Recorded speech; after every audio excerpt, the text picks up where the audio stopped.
الرحیم الحمد للہ رب العالمین والصلاة والسلام علی سید الانبیاء والمرسلین محمد وآلہ وصحبہ اجمعین، اما بعد۔ آپ حضرات کے سامنے حضور اقدس صلی اللہ علیہ وسلم کی سیرت طیبہ پیش ہو رہی ہے، اور اسی سیرت طیبہ میں حضور اقدس صلی اللہ علیہ وسلم کی پیدائش سے پہلے لے کر جو احادیث میں واقعات آئے ہیں وہ واقعات آپ حضرات کے سامنے بیان کیے گئے تھے۔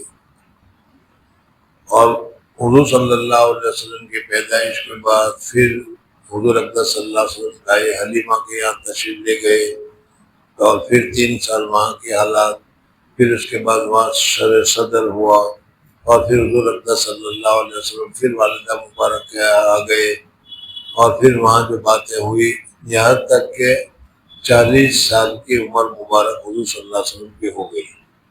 گزشتہ کل حضور اقدس صلی اللہ علیہ وسلم پر جو پہلی وحی نازل ہوئی تھی، اس پہلی وحی کا پورا تذکرہ آپ حضرات کے سامنے آیا تھا، سمجھیں، اور اس میں یہ بتایا کہ حضور اقدس صلی اللہ علیہ وسلم اپنے اخلاق، عادات، اطوار، طریقہ، تہذیب، تمدن وغیرہ سب کے اعتبار سے حضور اقدس صلی اللہ علیہ وسلم زمانے جاہلیت میں، ہم تو اس کو زمانے جاہلیت کہتے ہیں، زمانے جاہلیت میں حضور صلی اللہ علیہ وسلم جاہلیت کی کسی کام میں، کسی صورت میں، کسی شکل میں حضور اقدس صلی اللہ علیہ وسلم نے شرکت نہیں کی، اور مستقلاً حضور اقدس صلی اللہ علیہ وسلم تمام برائیوں سے بچے رہے۔ ظاہر بات ہے کہ وہ شراب کا دور تھا، ظاہر بات ہے کہ وہ آزادی کا دور تھا، لیکن حضور اقدس صلی اللہ علیہ وسلم نے ایک مرتبہ بھی، حضور اقدس صلی اللہ علیہ وسلم نے شراب نہیں پی، حضور صلی اللہ علیہ وسلم نے ایک مرتبہ بھی کوئی غلط کام نہیں کیا، چونکہ سارے کے سارے زمانے جاہلیت کے آدمی تھے، وہ سارے وہی کام کرتے تھے، اور ایسے وقت میں حضور اقدس صلی اللہ علیہ وسلم اچھی طریقے سے، اچھے طریقے پر، اچھے اطوار پر باقی رہے، اس کا اثر سامنے والے پر پڑا۔ ہمارے لیے بھی اس میں تعلیم ہے۔ اس وقت دنیا کا ماحول جو ہے، حالات جو ہے، حتیٰ کہ ہمارے گھروں تک کا حالات اسلام کے خلاف یا اسلام کے غیر مناسب ہے۔ اب ایسے میں ہم بھی اسی طریقے سے بہتے چلے جائیں تو یہ تو حضور صلی اللہ علیہ وسلم کی سنت کے خلاف ہے۔ حضور صلی اللہ علیہ وسلم نے سارے لوگ زنا کر رہے تھے، سارے لوگ شراب پی رہے تھے، سارے لوگ جھوٹ بول رہے تھے، سارے لوگ ایک دوسرے سے چھین چھان کر کھا رہے تھے، لیکن حضور اقدس صلی اللہ علیہ وسلم نے کبھی اپنے طریقے کو نہیں بدلا اور غلط کام نہیں کیا۔ آج ہم لوگ بھی جانتے ہیں کہ کیا صحیح ہے کیا غلط ہے، ہمارے گھروں میں بھی کیا ہو رہا ہے جانتے ہیں، کیا صحیح ہے یا غلط ہے، لیکن ہم اس بہاؤ میں بہتے چلے جا رہے ہیں، یہ ہماری غلطی ہے۔ ہمیں یہاں سیکھنا ہے کہ حضور صلی اللہ علیہ وسلم نے کس طریقے سے مقابلہ کیا۔ حضور صلی اللہ علیہ وسلم کو بھی تو مقابلہ کرنا پڑا ہوگا کہ نہیں، لیکن حضور اقدس صلی اللہ علیہ وسلم نے ایسا مقابلہ کیا کہ وہ لوگ سارے کے سارے حضور اقدس صلی اللہ علیہ وسلم کو محمد کہنے کی جگہ پر صادق الامین کہنے لگے۔ صادق مانے سچا، جس نے کبھی جھوٹ نہیں بولا، اور امانت دار، ایسا کہ جس کو کوئی چیز سپرد کرو وہ تمہاری چیز کو ضائع نہیں کرے گا، بات میں بھی، مال میں بھی، کسی صورت میں بھی۔ تو حضور اقدس صلی اللہ علیہ وسلم کے اخلاق کریمہ کی وجہ سے سارے کے سارے لوگ حضور صلی اللہ علیہ وسلم کا احترام کرتے تھے، عزت کرتے تھے، اور صادق الامین کہتے تھے۔ درمیان میں اسی میں وہ قصہ بھی تم کو بتایا گیا کہ حضور اقدس صلی اللہ علیہ وسلم نے کعبہ شریف کی تعمیر کے وقت حجر اسود جو ہے وہ کس طریقے سے حضور صلی اللہ علیہ وسلم نے کس طریقے سے معاملہ کیا کہ جس کی وجہ سے سارا فتنہ ختم ہو گیا اور کعبہ شریف میں حجر اسود لگ گیا۔ سمجھ میں؟ اب یہ کب تک رہا؟ جب تک حضور اکرم صلی اللہ علیہ وسلم پر وحی نازل نہیں ہوئی۔ 40 سال کی عمر میں حضور اکرم صلی اللہ علیہ وسلم پر وحی نازل ہوئی، جیسا کل بتایا تھا۔ وحی کے نازل ہوتے ہی حضور اکرم صلی اللہ علیہ وسلم کو نبوت کا سرٹیفکیٹ یا نبوت کی سند یا نبوت کا مقام حاصل ہو گیا۔ سمجھ میں آنے؟ لوگ جانتے تھے، لوگ چاہتے بھی تھے کہ آخری زمانے میں ایک آدمی آخر میں آنے والا ہے۔ حضرت عیسیٰ علیہ السلام نے بھی فرمایا تھا، حضرت موسیٰ علیہ السلام نے بھی فرمایا تھا۔ یہودی اسی وجہ سے انتظار میں تھے، لیکن اب حضور اکرم صلی اللہ علیہ وسلم کو اللہ تبارک و تعالیٰ نے رسالت سے نواز دیا۔ حضرت ورقہ ابن نوفل، حضرت خدیجہ کبریٰ، ان کے واقعات میں نے بتائے، وہ اندر کھانے سمجھ رہے تھے کہ یہی آدمی آخری رسول ہونے والا ہے، سمجھ میں آنے، لیکن جب تک وحی نہیں ملتی وہاں تو کچھ بھی نہیں تھا۔ اب وحی جو مل گئی تو وحی ملتے ہی حضور اکرم صلی اللہ علیہ وسلم کو رسالت کا درجہ نصیب ہو گیا، حضور اکرم صلی اللہ علیہ وسلم رسول ہو گئے۔ کل یہ بھی بتایا تھا کہ جب پہلی وحی نازل ہوئی اقرأ باسم ربک الذی خلق، اس کے 2 سال تک بالکل وحی نازل ہی نہیں ہوئی۔ اس کی وجوہات بہت ساری تھی، ایک وجہ یہ بھی بتایا تھا کہ اس میں حضور اکرم صلی اللہ علیہ وسلم غور کرے کہ یہ کیا چیز نازل ہوئی ہے، کیا مطلب ہے، اس کو سمجھنے کے لیے اللہ تبارک و تعالیٰ نے دوسری نازل نہیں کی۔ لیکن وحی کے نزول سے حضور اکرم صلی اللہ علیہ وسلم کو جو ایک تعلق پیدا ہو گیا اللہ اور اللہ تبارک و تعالیٰ کے کلام سے، اس وجہ سے بار بار حضور صلی اللہ علیہ وسلم چاہتے تھے کہ مجھ پر وحی آئے اور آگے معاملہ چلے۔ 2 سال تک کچھ نہیں ہوا۔ 2 سال کے بعد حضور اکرم صلی اللہ علیہ وسلم، ان 2 سال میں بھی حضور صلی اللہ علیہ وسلم کے جو پرانے معمولات تھے وہ کرتے رہے۔ غار حرا میں بھی تشریف لے جاتے رہے، غار حرا میں اعتکاف بھی کرتے رہے، مجاورت بھی کرتے رہے، لوگوں کی خدمت بھی کرتے رہے، سب کچھ کرتے رہے۔ لیکن ایک دن حضور اکرم صلی اللہ علیہ وسلم غار حرا سے اتر رہے تھے، پہاڑ سے نیچے اترے، وادی میں آئے تو حضور اکرم صلی اللہ علیہ وسلم کی کان میں آواز آئی، یا محمد۔ حضور صلی اللہ علیہ وسلم نے ادھر دیکھا تو ادھر بھی کوئی نہیں، ادھر پھر آوائی، ادھر دیکھا تو ادھر بھی کوئی نہیں، سامنے بھی کوئی نہیں، پیچھے بھی کوئی نہیں۔ ایک دم ذرا نظر جو اٹھی تو حضور اکرم صلی اللہ علیہ وسلم نے حضرت جبریل علیہ السلام کو دیکھا۔ 2 سال پہلے جو وحی لے کر آئے تھے اس وقت دیکھا تھا، وہ حضور صلی اللہ علیہ وسلم سمجھ گئے کہ یہ تو حضرت جبریل علیہ السلام ہے۔ اور آج جبریل علیہ السلام شکل بدل کر نہیں آئے تھے۔ عامتاً حضور صلی اللہ علیہ وسلم کے پاس حضرت جبریل علیہ السلام تشریف لایا کرتے تھے، انسانی شکل میں آیا کرتے تھے، اور انسانی شکل میں بھی جس صحابی کے شکل و صورت بہت ہی زیادہ حسین اور جمیل تھی اسی شکل میں آیا کرتے تھے۔ حضور اکرم صلی اللہ علیہ وسلم نے آج جو دیکھا تو جبریل علیہ السلام کو اپنی اصلی حالت پر دیکھا، اور اصلی حالت میں حضرت جبریل علیہ السلام اتنے بڑے تھے کہ یہ اسپیس، جس کو ہم اسپیس کہتے ہیں مدرسے میں، جس کو کیا فلسفہ میں یا میوزی وغیرہ میں خلا سے تعبیر کیا جاتا ہے، زمین سے لے کر آسمان تک کی ساری جگہ جو ہے اس کو خلا کہتے ہیں۔ حضرت جبریل علیہ السلام اس خلا میں کرسی پر بیٹھے ہوئے تھے، اور حضور اکرم صلی اللہ علیہ وسلم حضرت جبریل علیہ السلام کو دیکھ کر ڈر گئے اور بے ہوش ہو کر گرنے لگے۔ حضرت جبریل علیہ السلام نے پکڑ لیا۔ اب حضور صلی اللہ علیہ وسلم ذرا سے ہوش میں آئے تو گھر چلنے لگے۔ جب گھر گئے تو حضور صلی اللہ علیہ وسلم کا دل کانپ رہا تھا، لرز رہا تھا۔ حضرت خدیجہ کبریٰ رضی اللہ تعالیٰ عنہ کو کہا کہ مجھے پانی ذرا کپڑا اڑا دو یا غسل کرا دو، کپڑا اڑا دو، اور حضور صلی اللہ علیہ وسلم کپڑا اوڑھ کر لیٹ گئے۔ عامتاً آج بھی یہی ہوتا ہے کہ جب کوئی بچہ، جیسے میں نے کل مثال بتائی تھی، سمجھ میں ایک دم ڈر جاتا ہے، گھبرا جاتا ہے، تو آ کر اس کو لیٹا کر اس کے اوپر لیاف وغیرہ ڈال لیا جاتا ہے، پھر اس کو تھوڑی دیر میں سکون ہوتا ہے۔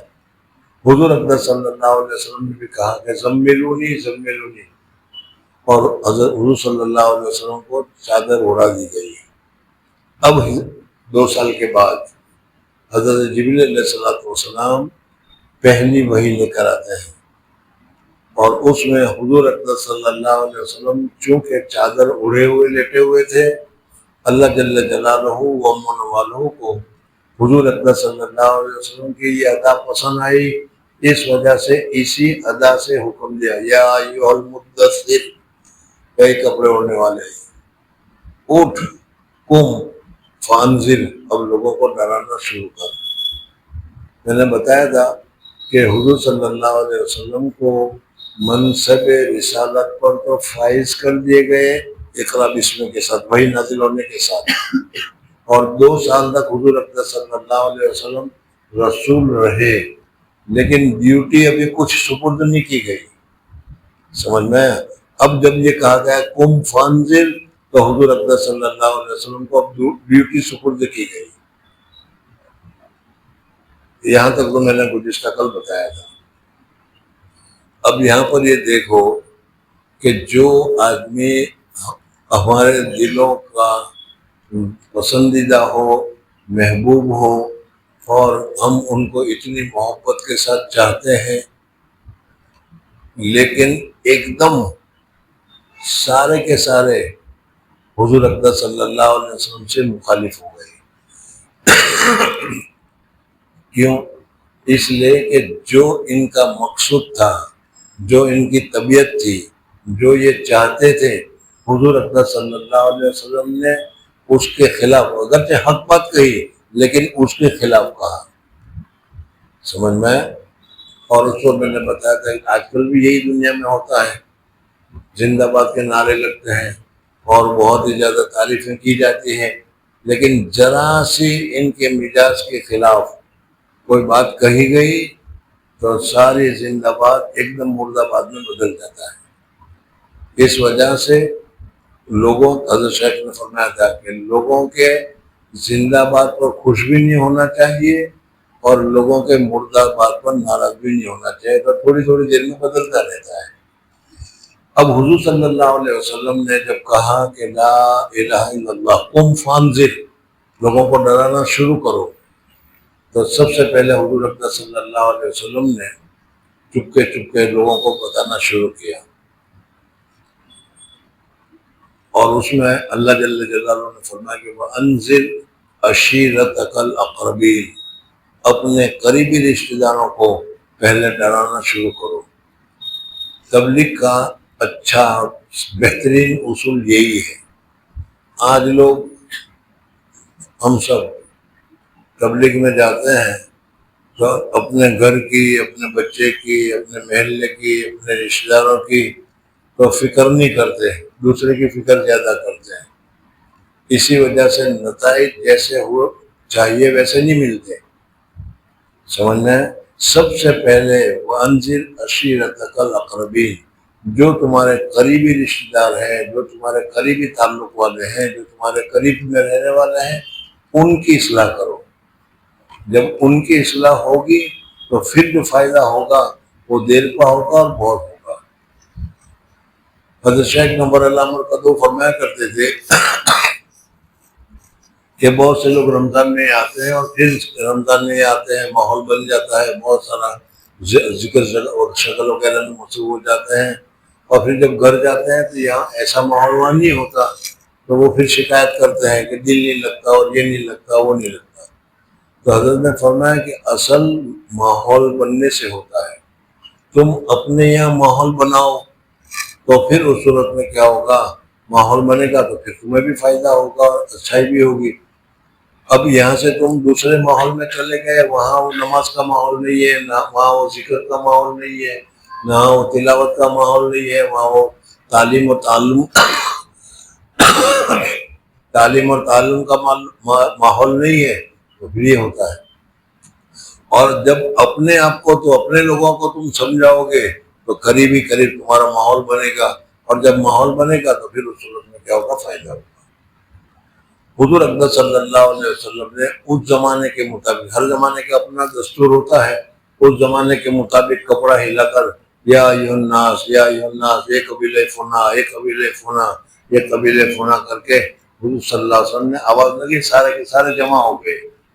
اور پھر حضور صلی اللہ علیہ وسلم نے وہ مختصر سی تقریر کی جو آپ نے بارہا سنی ہوگی کہ اگر میں تم سے کچھ کہوں، تم کو دکھائی تو نہیں دے رہا، لیکن میں کہوں، چونکہ میں اونچائی پر ہوں اور مجھے معلوم ہے کہ آگے کیا ہے، میں اگر کہوں کہ یہاں ایک بہت بڑا لشکر ہے، وہ ابھی تمہارے اوپر حملہ کرنے والا ہے، تو تم میری بات کو سچ مانو گے کہ نہیں؟ تمہیں دکھائی نہیں دے رہا؟ تو انہوں نے کہا کہ ما جربناک علیک کذبا، یا رسول اللہ صلی اللہ علیہ وسلم، زندگی میں آپ نے کبھی جھوٹ نہیں بولا، اور آپ اب کہہ رہے ہیں کہ میں دکھائی دے رہا ہے، مجھے بہت بڑا لشکر آ رہا ہے اور وہ تمہارے پر حملہ کرنے والا ہے، تو چونکہ آپ نے کبھی جھوٹ نہیں بولا، اس لیے آپ جو بتائیں گے وہ سچ بتائیں گے، ہم آپ کی بات کو مان لیں گے۔ سمجھ میں آیا؟ اب حضور صلی اللہ علیہ وسلم کہتے ہیں تو دیکھو، میں یہ کہہ رہا ہوں کہ تم جس کی پوجا کرتے ہو وہ پوجا صحیح نہیں، میں ایک دعوت لے کر آیا ہوں، لا الہ الا اللہ محمد الرسول اللہ، اس کو قبول کرو، بس اتنا کہنا تھا۔ ان کی مزاج کے خلاف، ان کی طبیعت کے خلاف۔ تو سب سے پہلے تو ابو لہب نے کہا، لہٰذا جمع کرنا، چچا تھے اور بڑے محبوب چچا، عزت والے، احترام والے، مقام والے، سب کچھ، پیسے والے، سب کچھ تھے، سمجھے؟ اور پرسوں بتایا تھا کہ حضور صلی اللہ علیہ وسلم کی جب پیدائش ہوئی اور پیدائش ہونے کے بعد ایک باندی نے اس چچا کو یہ کہا کہ تمہارے مرحوم بھائی کے یہاں بچہ پیدا ہوا، تو خوش میں آ کر کہتا ہے کہ جا تو آزاد، اتنا تعلق والا۔ لیکن لہٰذا تبن لکا، لہٰذا جمع کرنا، پر تیری ہلاکت ہو، اس کام کے لیے جمع کیا، اس لیے کہ جس طریقے سے بلایا تھا وہ اس زمانے کا بہت ہی اونچا طریقہ تھا، بہت اہم بات ہوتی تھی تب جمع کیا جاتا تھا۔ پھر سورہ تبت یدا ابی لہب وغیرہ نازل ہوئے۔ تو یہ حضور صلی اللہ علیہ وسلم کی عمر مبارک کہاں تک پہنچی؟ 42 سال۔ 40 کیسے؟ 40 پر تو رسول مل گئے، 2 سال کا وقفہ رہا، فطرت کا رہا، جس میں کوئی وحی نہیں آئی، تو 2 سال ہو گئے، بہت بہت 43 سال کا ابتدائی زمانہ سمجھ لیجیے۔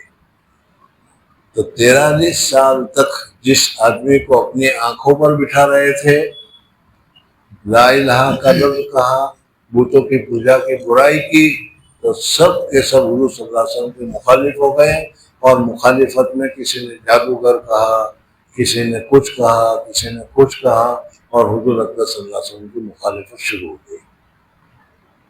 حق بات اگر تم کرتے ہو تو حق بات چاہے کتنی حق ہو، لیکن اس کی مخالفت کرنے والے ضرور ہوتے ہیں اور کرتے ہیں وہ مخالفت، لیکن ان کی مخالفتوں کا کوئی اثر نہیں لینا چاہیے۔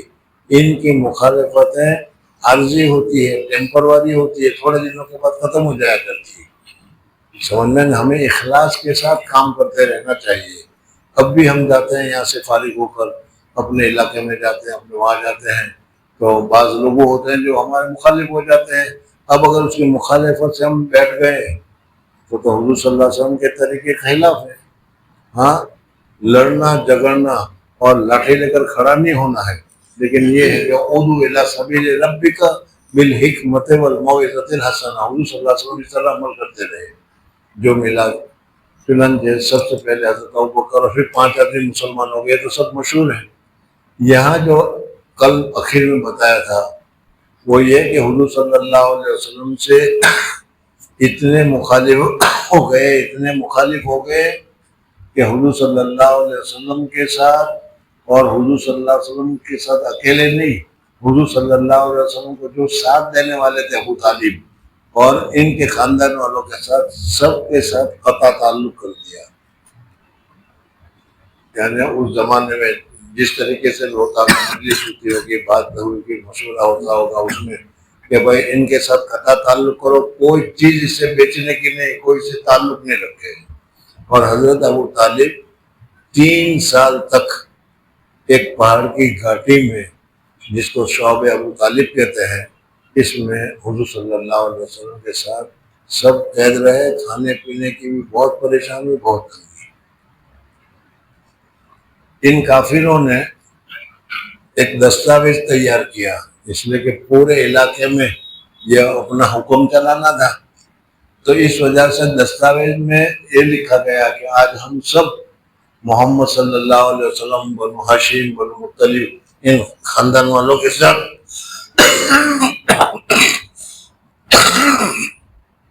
قطع تعلق کرتے ہیں، کوئی ان کے ساتھ تعلق نہ رکھے، کوئی کھانا پینے کا، شادی کا، بیاہ کا، بات چیت کا، قطع تعلق، مکمل قطع تعلق۔ اور ایک کاغذ پر لکھا، اور لکھ کر وہ کاغذ کعبہ شریف پر لٹکا دیا گیا، کعبہ شریف پر لٹکا دیا گیا۔ اب ظاہر بات ہے کہ کعبہ شریف پر لٹکا دیا گیا ہو، اس زمانے کے بڑے بڑے روسا، ان بڑے بڑے سرداروں کی دستخط ہو اور انہوں نے تیار کیا ہو، اس کی مخالفت کون کرتا؟ 2 سال تقریباً اسی حالت میں نکل گئے۔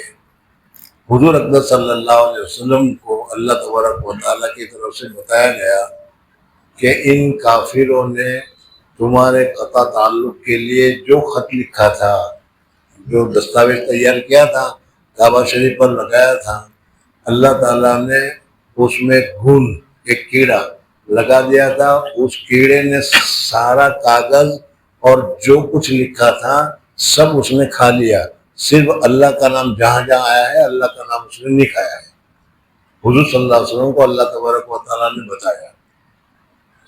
حضور اقدس صلی اللہ علیہ وسلم نے اپنے چچا ابو طالب کو، جو ابھی تک مسلمان نہیں ہوئے اور مسلمان ہوئے نہیں لیکن ساتھی تھے، بہت ساتھ دینے والے، حضور صلی اللہ علیہ وسلم نے ان کو بتایا کہ چچا اللہ کی طرف سے مجھے پیغام ملا ہے۔ تو حضرت ابو طالب نے پھر ابو جہل، ابو لہب وغیرہ سے بات چیت کی اور کہا کہ دیکھو جو کاغذ تم لوگوں نے لکھا تھا وہ سارا کاغذ ایک کیڑے نے کھا لیا، ختم کر دیا، اللہ کا نام ہے اس پر، اور تم جا کر دیکھو۔ وہ تو ماننے کے لیے تیار نہیں تھے۔